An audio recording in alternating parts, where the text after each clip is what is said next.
in February. Yeah. And if you can send us 700 of these. Brilliant. And, yeah. Thank and you we will so much. send it, and hopefully you get what you need.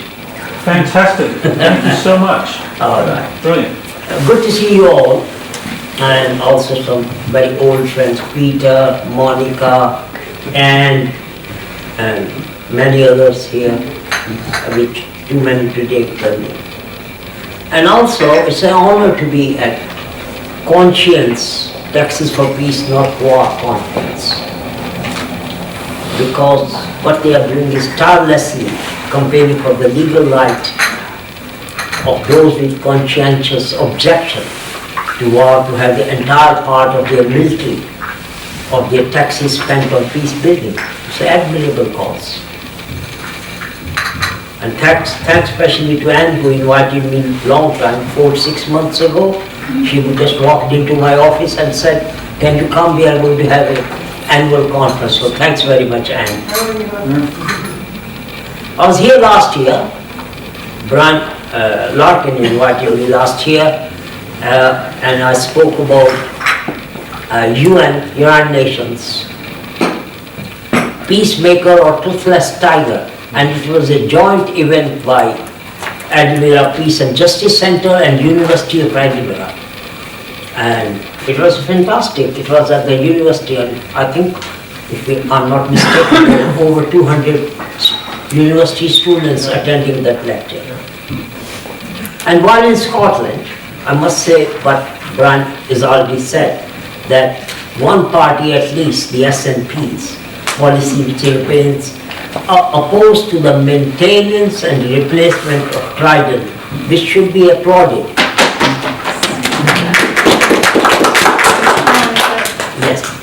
Dear friends, UN Charter goals of saving succeeding generations from the scourge of war, and the goals of conscience, taxes for war, taxes for peace, not war, and the message of my book, How Not to Go to War, are not much different, because all of us are, and the wider peace movement, what we are trying to do, and advocate and achieve and build a sustainable, peaceful world.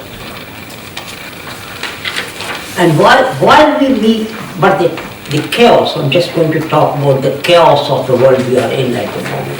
While we meet for this lecture, lots of changes are taking place in the world, everywhere, from Hong Kong to Beirut, from Kuwait to Santiago, from Barcelona to London and Paris, especially Paris, where the riots are going on for 7, 8 months. Frustration, violence and riots is spreading throughout the world. Experts have spotted a pattern. These mass demonstrations are against elites in countries where democracy is not functioning, where corruption is seen as brazen, and tiny elite, political or else class, who live lavishly while the younger generation struggle by. Some of these protests actually have been successful in toppling governments, and some are struggling to change policies in the government, like we are as a campaigning organization trying to change the policies of the government. And we here in UK are engulfed for the last 3.5 years in the biggest crisis we ever could have faced, the Brexit crisis. And at the same time, US President Donald Trump is flouting some of the most important international treaties, like the INF Treaty, which is the Intermediate Range Nuclear Forces Treaty, and agreements like the Paris Climate Change Accord. And it seems as the world is spinning out of control. West-Russia relations are deteriorating because NATO want to expand towards Russia.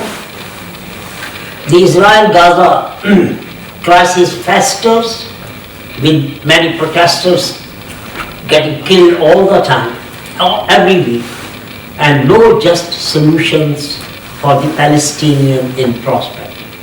And US sanctions on Iran and trade war with China and Turkey further destabilizes the whole, that part of the world, volatile region. So major power rivalries and proxy wars in the Middle East prevent the vitally needed peace in Syria, Yemen, Iraq, Libya, which undermines the United Nations system. Dear friends and supporters of conscience, please allow me to ask a relevant question. Is peace possible? Can it pay? And how do we build into the fabric of our daily life?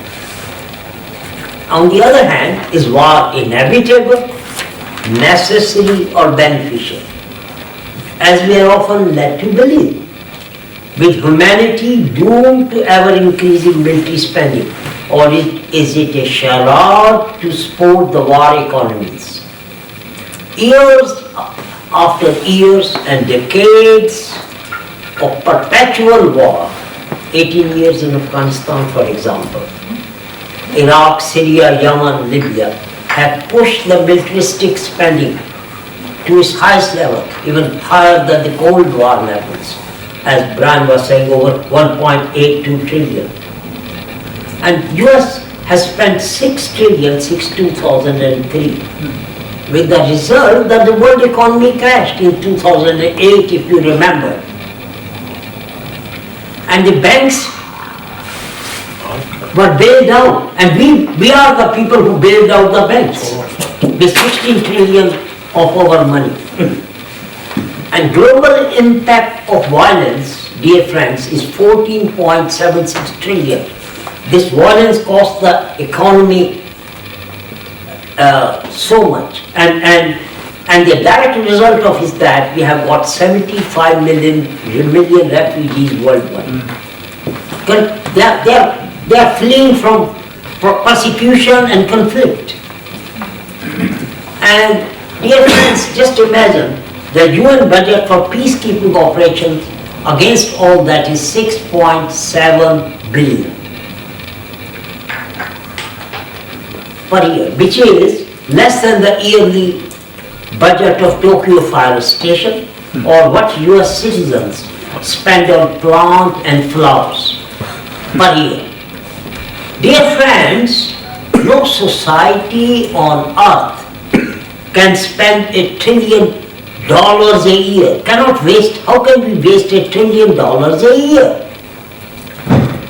In my book, How Not to Go to War, I have explained the psychological underpinnings of enforced culture of fear and militarism, which is responsible. Why do taxpayers, we are talking about tax here because conscience is a tax component. Why do taxpayers consent to pay billions, if not trillions, of dollars to support military structures, when their country faces no realistic threat of invasion and has not been attacked for centuries? So that's a very important, and Monica, you got to point this out, that there is no imminent danger from a foreign country to us. So real security, dear friends, comes from, not from belligerent posturing or reckless military intervention as in the Middle East and elsewhere. Real security comes from working for peace and justice, cooperation and diplomacy, and addressing the root causes like terrorism, like inequality between the haves and the have-nots. These are the real problems we got to deal with. And on the other hand, we are having the systematic destruction of arms control, which we in the peace movement have taken us years and years to build, and we campaigned for these arms treaties. like the INF, the Paris Climate Accord, etc. But dear friends, to understand the military mindset, we don't have to go too far. Even the Church of England has invested 10 million in global arms trade. In May 2019, which is this year, Westminster Abbey, a church, hosted a bizarre and shameful ceremony, a Thanksgiving ceremony, to celebrate the 50th anniversary of the UK's Trident submarine system. Shame. Shame. Shame on them. Armed with the kind of weapons infamous for indiscriminately killing over 100,000 people in Hiroshima and Nagasaki.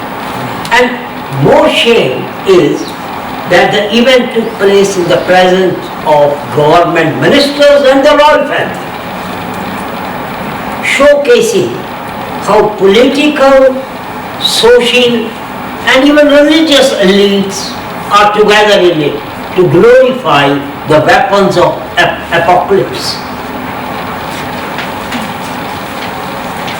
So dear friends, we haven't learned anything from the death toll of Hiroshima and Nagasaki. As US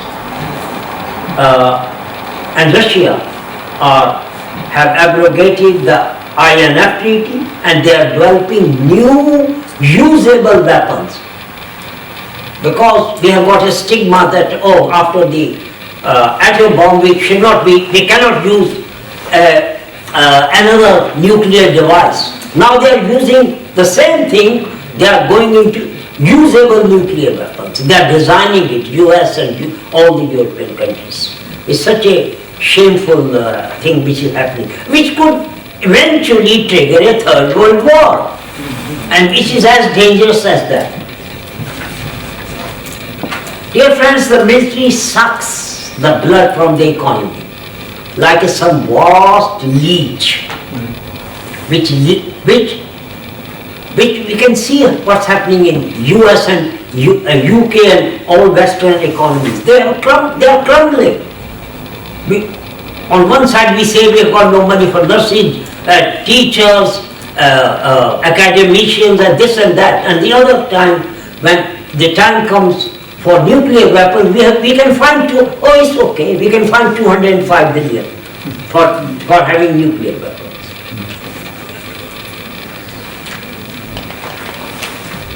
Because the fact is that the global economy is rigged in favor of the rich countries at the expense of the poor.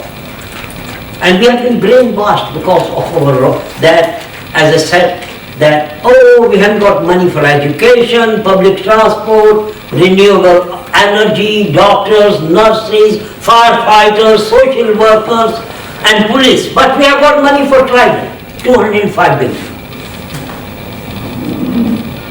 Not getting mine. Yeah. They don't get any mine. Yeah. Dear friends, we need to change this culture of militarism.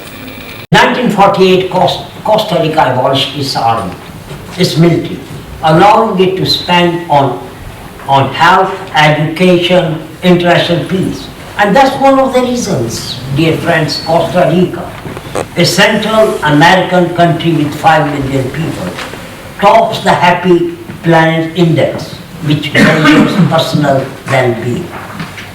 In contrast, most of the countries with huge military budget and possessing nuclear weapons have a level of peace which remains far below the global average. According to the Global Peace Index 2, its Prime Minister Abiy Ahmed brokered a peaceful resolution to a 20-year-old conflict in Eritrea, which had claimed more than 100,000 lives. Relations between the two countries have improved with flights and communications, resuming, separated families reunited and embassies reopened. It's a great news that the 2019 Nobel Peace Prize will be awarded to the Ethiopian Prime Minister Edinburgh for his services to peace. Dear friends, the Department of Peace are supported by United Nations, their resolution, because it combined all the resolutions together and then supported the Department for Peace. And these combinations of resolutions are Culture of Peace, Charter of the United Nations, Universal Declaration of Human Rights, and UN Year, Decade and Program of Culture of Peace, and also, of course, the Constitution of UNESCO. Dear friends, in this book, along with Departments of Peace, I have advocated a concept of peace centers. Why peace centers? Which I advocated should be in each major town and cities around the world.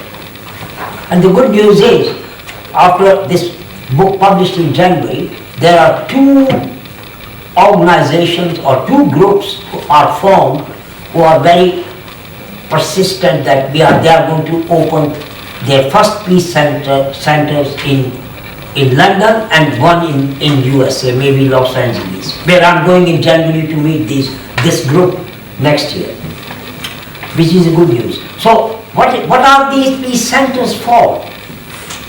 And they will be training centers, community centers, educational hubs for peace builders, community leaders.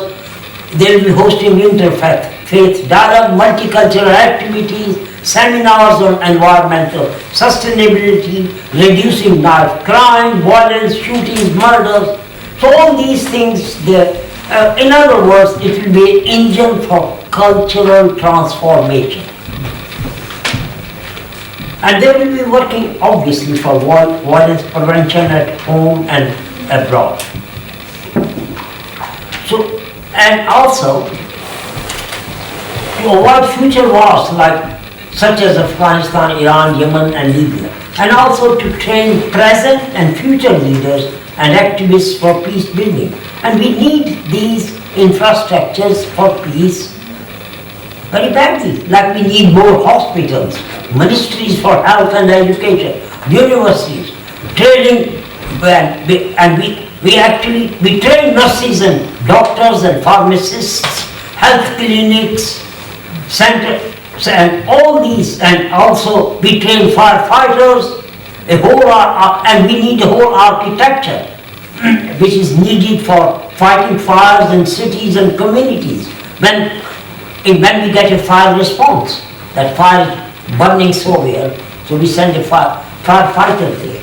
So similarly, we need people in all these violent places. And we also need institutional architecture to address violence, knife crime, conflicts at every level within our communities, our countries and globally.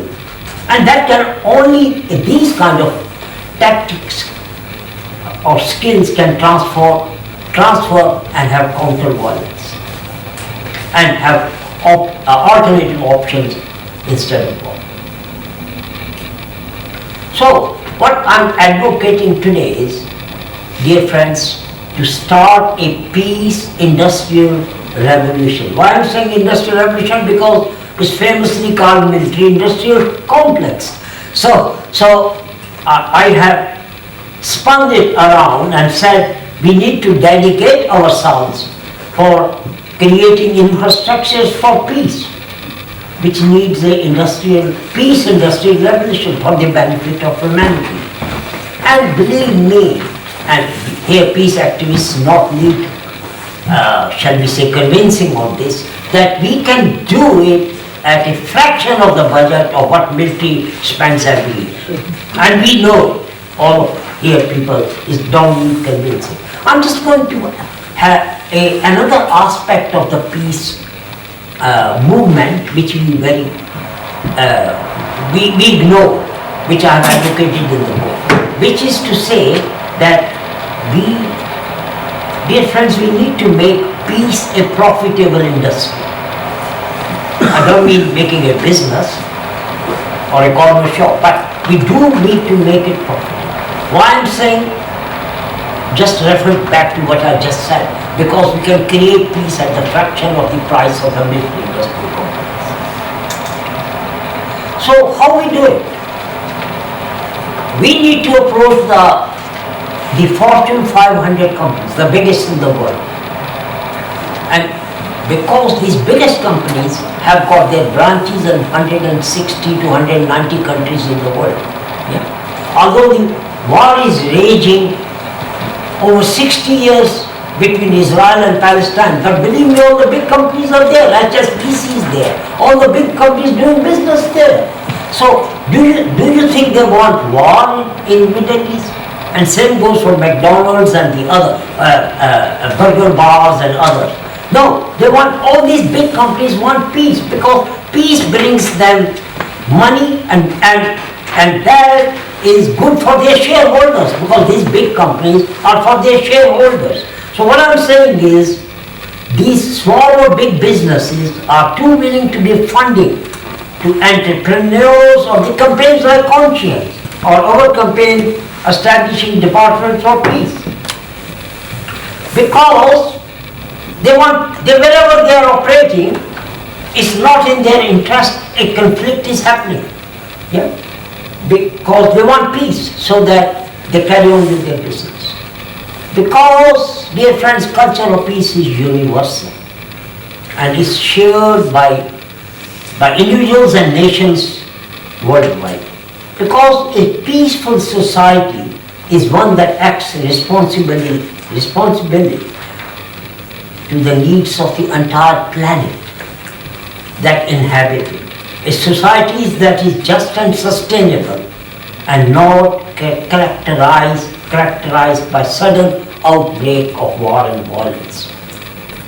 And militarism, wars and militarism makes us less safe than protect us. So, in the way forward, I would say let's work together to fight the challenges we face as a human race. Let us combine our resources and work for a better future for all living creatures on this unique planet Earth. Because I strongly believe that when we work together, we can achieve extraordinary things.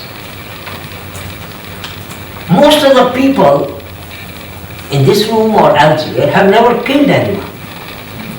102 countries have abolished death penalty. 22 countries including Costa Rica, Iceland, Marshall Islands have no armies. 47 countries in the world, in our planet, have peaceful societies. The biggest peaceful society is European Union, which is so much under criticism at the moment.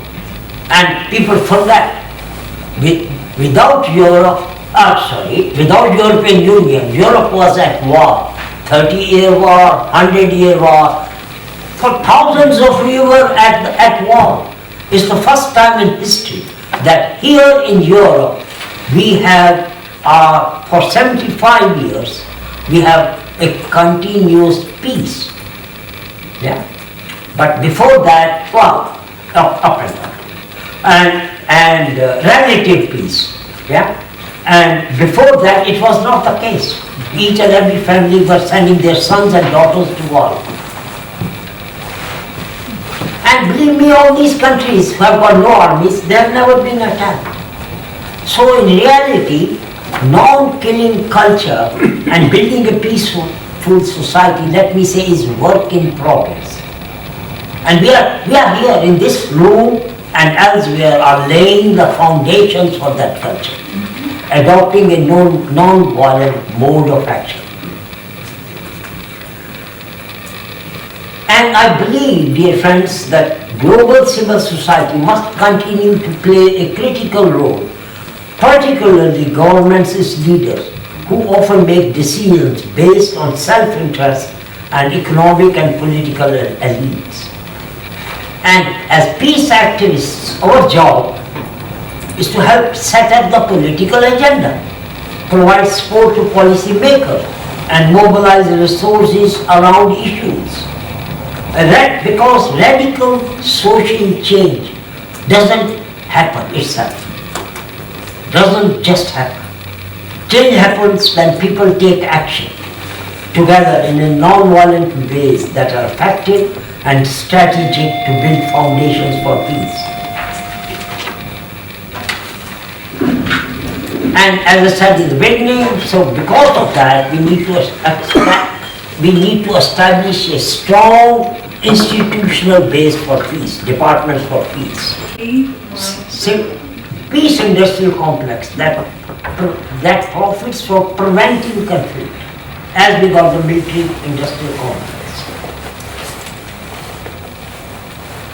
With peace baked into our institutional framework, in the same way that warfare is already budgeted for.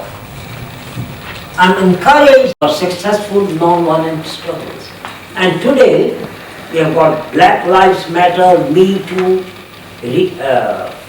recently the Extinction Rebellion protests in London, and the students' protests in Hong Kong, which is also going on for about 3 months or 4 months. And it shows that civil society has got what it takes to change the world, as the world is ready to be changed. So our hope is in the inventiveness and the flexibility of all of us here and in the wider peace movement. And we have got the help of, believe me now, internet and technology, which can find sources for us to work. So dear friends, in conclusion, let me say that dreams never get fulfilled. Commitments do. Fight with each other, which was very common to fight. Germany, France and UK were always fighting with each other. Yeah? Okay, so we haven't got that piece. So the point I'm making is that Peter gave me a great example of William Penn. William Penn is the right name, isn't it? Yeah. Yeah. Who 300 years ago wrote an essay on the unification of Europe. So we should not lose heart. It took 300 years for European Union to form. But the idea was floated 300 years ago.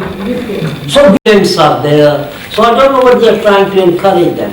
And then, of course, we know that the military recruitment in the schools goes on, and the school children are invited by military academies, military recruits, to come in and play with the military equipment, and all that encourages, and still I'm not sure, is the age is still 16 or is it gone up, the military recruitment? 16. Still 16. So young, the age, there is because we have got men and women soldiers, so the age is so ridiculous. I mean, you cannot expect a 16-year-old person to be matured at all to make decisions.